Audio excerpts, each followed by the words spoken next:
Like she said, I have two girls, 12 and 9, and my younger daughter just came out just nurturing. I don't even know how to explain her. If you know Emmy, she loves babies and just makes everything something that she can just take care of.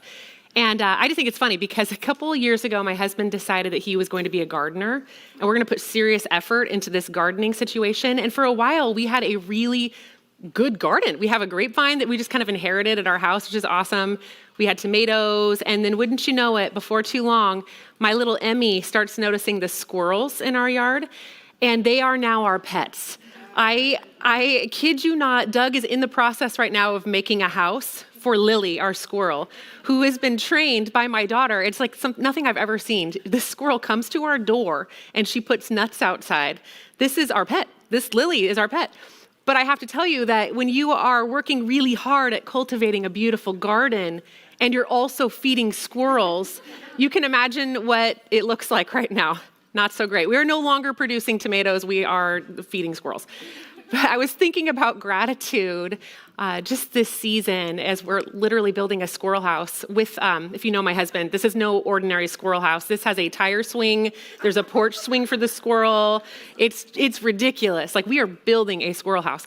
But I was watching him do this and just thinking about how funny it is that you can't cultivate a garden and feed squirrels at the same time, and how honestly, it's very similar to the way we see gratitude as something we want to teach our kids. We want to cultivate this in our kids. We want to grow it. And yet, without even really realizing it, as we're trying to teach our kids to be grateful, thankful people, oftentimes we're feeding the squirrels as well. We're allowing attitudes or just inborn things in our kids that come up in their thinking or their behaviors to persist without realizing that those very attitudes are going to choke out our attempts to teach them to be grateful. So when we are talking about gratitude this morning, I kind of want to take a backwards approach and think about the things that we can maybe work on with our kids that might be thwarting our attempts to teach them to be grateful, and maybe just do our best to point those out this season so that that fertile soil can be there for really that grateful heart to take root. The Bible says that we should do nothing from selfish ambition or conceit, but in humility, we should count others as more important than ourselves. And I think that's such an important concept to teach our kids. And those words just stuck out to me as I was studying this: selfish ambition and conceit. Selfish ambition is the thing that we all see in our kids. Me first, mine. That attitude of, I am the most important person in the whole world. That is selfish ambition. And then conceit is kind of builds on that. It's something maybe we see in some of our older kids, vanity, an exaggerated sense of self-importance that kind of crops up. And as I was thinking about it, maybe in a word that we use more often that might be more familiar to us more than selfish ambition or conceit is entitlement. We have a culture that really promotes entitlement. And I think as moms, we can all agree, we don't want that for our kids. We don't want to produce entitled children. We want to produce people who are humble, who really can look out for the needs of others and see other people as more significant than themselves. And I think to do that, to really help them get there as moms, we need to extinguish entitlement by encouraging humility. And that's how I wrote it for our first point. Sorry for all the E's, it's hard to say. Extinguish entitlement by encouraging humility. Entitlement is something that I think we've all seen. And when I think of entitlement, I think of the taco stand lady. She will live forever in my mind as like the model of what I hope my girls do not grow up to become. A couple of years ago, my husband and I were running a vacation Bible school at our last church. And so the last day, as a celebration, we planned a taco stand to come and we'd feed everyone. But it was a smaller church. We didn't anticipate 500 people showing up. So I hopped behind the taco stand and helped. And the guy was trying to tell me what to do. It was comical. And we had a line of hundreds of people. And I'll never forget this one lady. She was in line and then eventually got tired of waiting. And I'm not even kidding. She elbowed her way to the front of the line and then comes up in my line, which is funny because I had been a taco maker for 5 minutes. And she just asked, "Where's the cheese?" just like the most rude way. And I was like, do we have cheese? Asking the taco guys. And he's like, it's a taco cart. We don't have cheese. So I had to tell her, we don't have cheese. And she just kind of dropped her shoulders, holding her plate, and just let me have it. I'm not going to eat tacos without cheese. What is this kind of type deal? And I think I asked her, I'm like, oh, I'm so sorry. How much did you pay for those tacos? It's just ridiculous to me that someone can act like that. But when I think about her, I don't think that she was in the regular practice of just putting other people first and loving others so well. This sense of entitlement, the whole world revolves around me and my desires, namely for cheese, right? That probably started a long time before and had been nurtured and had been growing to the point where she wasn't embarrassed to be in front of 500 people making a scene that she wants cheese on her tacos, right? That is what entitlement does if we let it grow, if we see it and ignore it.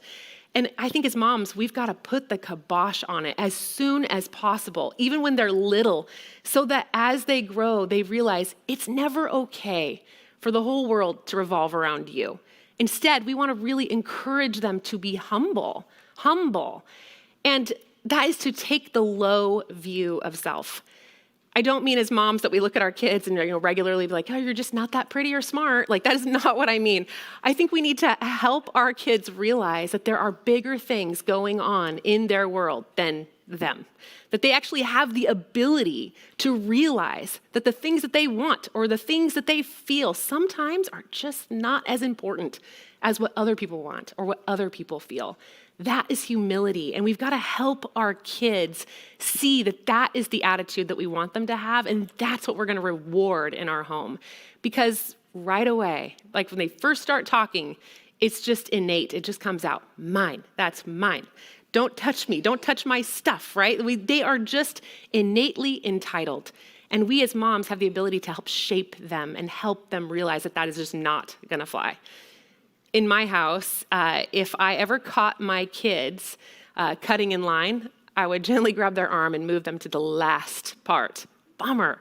Or, the sneakier ways, like taking the biggest piece of pumpkin pie so that your cousin just gets the scraps. I'd wait till they sit down and get nice and comfortable, and then they'd switch plates. Bummer. It's just so important for us to just nip it in the bud. Every time they attempt to put themselves first or to take the best, just thwart it.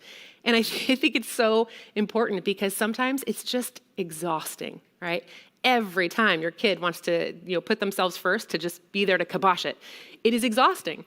But it's so important because it's so much better than making excuses. I think sometimes as moms, whether we realize it or not, it can be easy to make excuses for our kids. It's just normal behavior. They're two, or, they're tired. And I think of this one moment a couple years ago.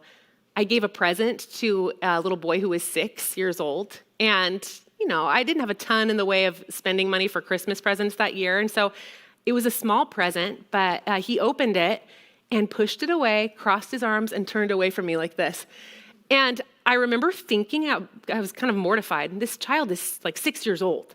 And mom was sitting there watching the whole bit, and mom just looked at me and just said, oh, he's really tired today. And, I think I actually said something like, oh man, it just looked so much like not being grateful. I'm sorry, I mistook it. I didn't realize he was so tired. It's just, we do that. We cover for our kids and we make excuses for their behavior. We think it's normal. And sometimes just the more loving thing to do is just be like, nope, that is not going to fly. Your kids should be fearful of acting like that when mom's watching because mom never lets entitlement fly. And I think practically speaking as moms, we can do this. We can implement the zero entitlement zone in our homes in some practical ways. And here are a few things that have been helpful to me over the years, and I hope they'll help you. One being, see your home as that place where you are training them. Entitlement does not happen here. This is a hostile environment for you to elevate yourself. It's just not going to happen here. And I think sometimes at home, that's where our kids are most comfortable. That's where they're most free to be themselves or to do or say things they probably shouldn't. So your home is the most important place where you really put guards up and don't allow them to exercise their flaunting of themselves or thinking the whole world revolves around them. Your home, it's a no-go zone for entitlement. And part of the way we do that is in your home, don't allow bragging. No bragging. Let somebody else's mouth praise you, not your own. And it's in kids, it's just so natural just to brag. We want our homes to be a place where everyone feels loved and affirmed, and words of affirmation and love and support, that should be plentiful at home. There should be no need for your child to need to elevate himself because he's not getting it somewhere else. In our home, we try to make it a thing, a practice. Just say one nice thing about someone else. Do it every day. Tell me something you love about your sister. Tell me every day. And they do it, and it's kind of amazing. They get in the habit of it, so they don't need to brag on themselves. But kids have a way of bragging on themselves that's a little bit different, and it's that competitive spirit. Here's another thing you can keep an eye out for. I don't know if your kids are like mine, but it's just like Mom, who's better at drawing, me or her? Mom, who runs faster, me or her? Mom, who's better at this, me or her? And all I'm hearing in that sentence is a desire to elevate myself, and Mom, will you affirm that? And Mom's always going to say, nope, we're not playing that game. That is just another form of self-importance that I don't allow in my house. This doesn't mean that every time we play a game that everyone's a winner, that there's no one that's better at anything. That's not what I'm saying. But I want to be careful enough to recognize in my kids something in their heart that maybe they don't even see is a desire to elevate themselves and to get Mom on board with it. I can see that desire and recognize it and say, nope, we're not going to elevate ourselves. But we are going to be happy for someone else who does draw better than you, run faster than you, win the game. And as moms, this one gets me. We have to be so careful to help them see the good and celebrate the successes in others, because when we don't, whether we realize it or not, we're actually fueling that entitled kind of attitude. Think of it this way. If your child tries out for a play or a performance or something at school and doesn't get the part and comes home and is embarrassed and crying and brokenhearted, it is so hard for every mom. I've been in that boat, to look at your child and not grieve for them. But if we just let our mouths go where our hearts are, how easy is it to say something like, oh, you dance so much better than Sally. You should have got the part, not her. In our attempt to make our child feel better, sometimes we're feeding that very desire that's in their heart to be the best, to get the part, to be elevated. And sometimes it's so good for us just to look at them and say, another person's success has no bearing on your value and your worth. You can genuinely be happy for someone who has got the part or runs faster or wins the game or whatever it is. You don't have to always be the winner, the best, the number one. You don't have to always be in that specific boat. And I think it's good for our kids, because if we allow entitlement to grow and fester, so does disunity. It won't be long. If they are allowed to have this attitude, then it won't be long until they're fighting with their siblings or they're fighting with their friends. We just can't let the me first thing go in our house. We can't. We got to nip it in the bud. The Bible says that we are not to become conceited, provoking one another or envying one another. And that's exactly what happens when entitlement grows. I think a good thing for our kids is just sometimes to help them realize that the very opposite thing of what they're doing is what they need to be doing.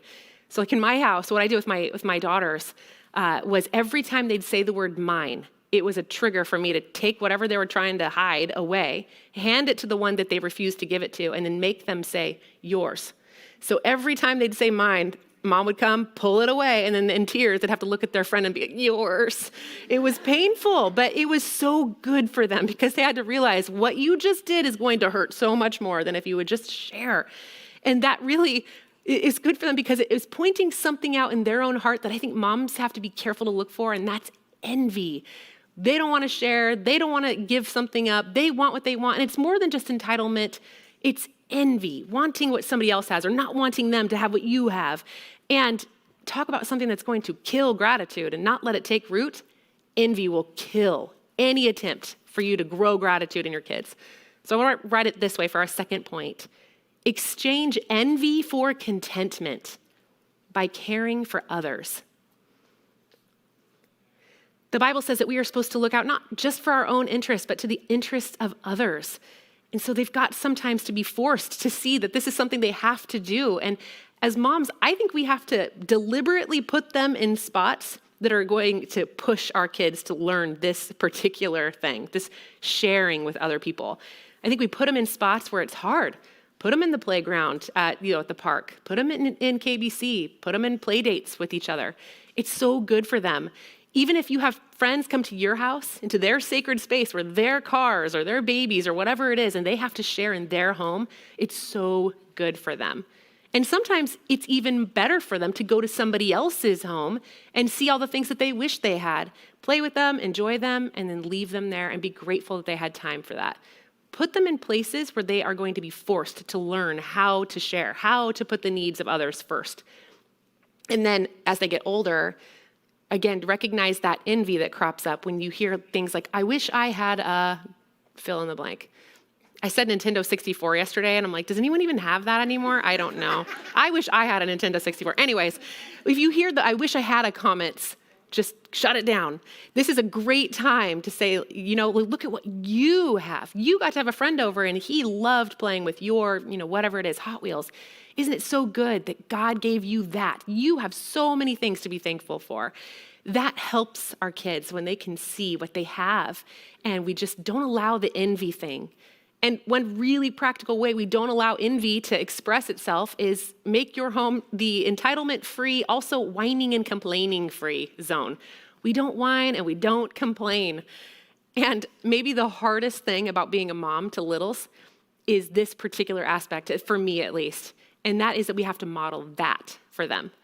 Do your kids hear you talk more about the things that you are grateful for, or do they hear you talk more about the things you wish you had, or complaining? Even if it's dumb little stuff like, the carpet or whatever it is. I think we have to be so careful to show our kids what gratitude looks like. They should hear you all the time, just saying all the things that you're grateful for, including them. I'm so glad I get to be your mom. That's the best gift. They need to recognize gratitude because they see it. They know what it looks like. They see it in their mom. The world doesn't revolve around them. There's a bigger picture. And sometimes when we are tempted in our own lives to complain or to whine, it's because we forget sometimes in our own hearts the world doesn't revolve around us either. It's good for kids and mom and everyone when we can just kind of pull the lens back and see the bigger picture for just a minute. And sometimes the best way to do that for our kids is by exposing them to other kids who don't have what they have.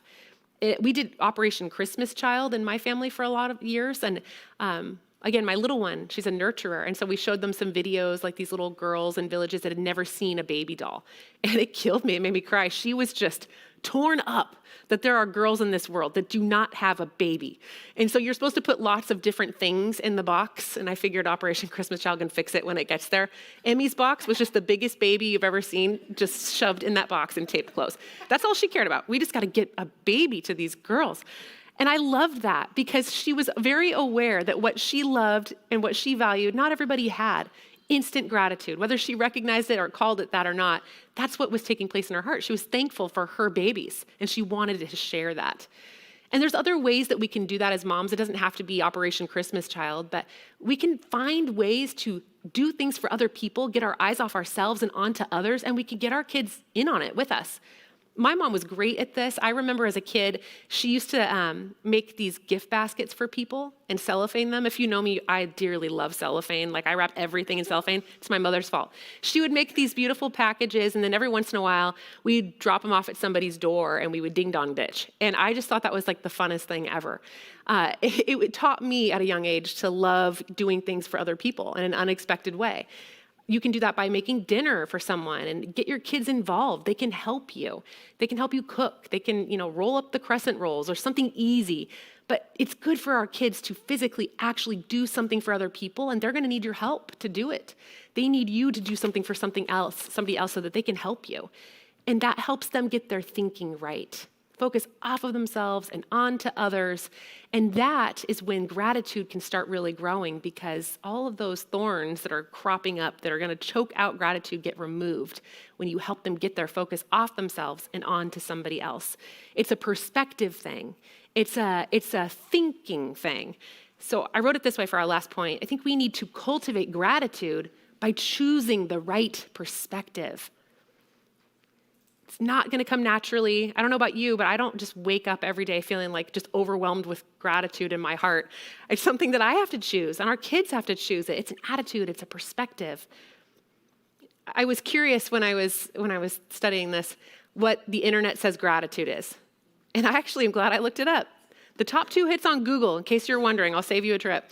Dictionary.com and vocabulary.com. And this is what they say. Gratitude is the quality of being thankful. Sometimes I'm like, duh. Anyway, readiness to show appreciation for and to return kindness. And then vocabulary.com took it a little farther. Gratitude means thanks and appreciation. It's the warm feeling you get when someone helps you figure out a great solution to a difficult problem that you have been trying to solve. Well, there you go. Now you know. But I actually thought it was interesting because both of these definitions were talking about a response. It's a return. Gratitude, really at its core, is a response to something good that has happened to you. And I think that's so important because our culture kind of talks about gratitude like it's this weird ethereal thing that you and the universe can figure out. Like, I'm a grateful person. I'm feeling thankful today. I keep a gratitude journal or whatever it is. And that's all great. Please, yes, count your blessings. Don't be a miser. But there's more to gratitude than that. Grateful to who? To who? Gratitude always has to be directed, has to have an object, because gratitude at its core, by definition, is a response. You are able to recognize something good that you have in your life. And we all have things that are good in our lives, even if we're facing trials, even if our life is hard. Every one of us has something good we can be grateful for, and we can help our kids be grateful for. And practically speaking, we've got to help our kids see it, recognize it, think rightly about it, and then direct their gratitude specifically. That's so important. Direct it. And namely, we've got to teach our kids to make eye contact and say thank you. I don't know about you, but if you give a present to someone and they're just like ripping the paper open and like, thanks, without looking at you, I don't feel like the warm, like, oh, thank you so much. Look how grateful they are. That's not gratitude. That's just yelling a word out into outer space and doing your own thing. We want to teach our kids that really being grateful means looking people in the eyes and acknowledging something good is happening to me and it's because of you. That's incredible. Whether it be the teacher who's handing out fruit snacks, whether it's the waitress who's filling their cup of water at the restaurant, whether it's even you putting their dinner down in front of them every single night. Teach them to say thank you, to look at you in the eyes and to say thank you. And if somebody is not there to be looked at in the eyes, the dreaded thank you notes. Oh, they're the worst. My kids, they just groaned when I was like, time to write notes. No one likes writing thank you notes, let's be honest. But it is so good for our kids to direct their gratitude, to sit down with their pen and take the time, not just to write thank you, love Emmy, but to say something meaningful. Thank you for the thing that you gave me, for the benefit, the time, the money you spent. You blessed me, and I'm grateful for it. We've got to teach our kids to direct their gratitude. And again, we model this for them. How do we treat the waitress at the restaurant? How do we respond when we're given gifts? We've got to always make sure that our gratitude is directed, not just some weird ethereal, I see the glass half full and I'm happy, I'm positive. Great, be those things, but I'm grateful, and I'm grateful specifically to the person who gave it to me. And this is a mindset that we have to choose to employ, and ultimately, I think that we miss the heart of gratitude so often because there is one we have to be grateful to more than anyone else in the world, and that is God.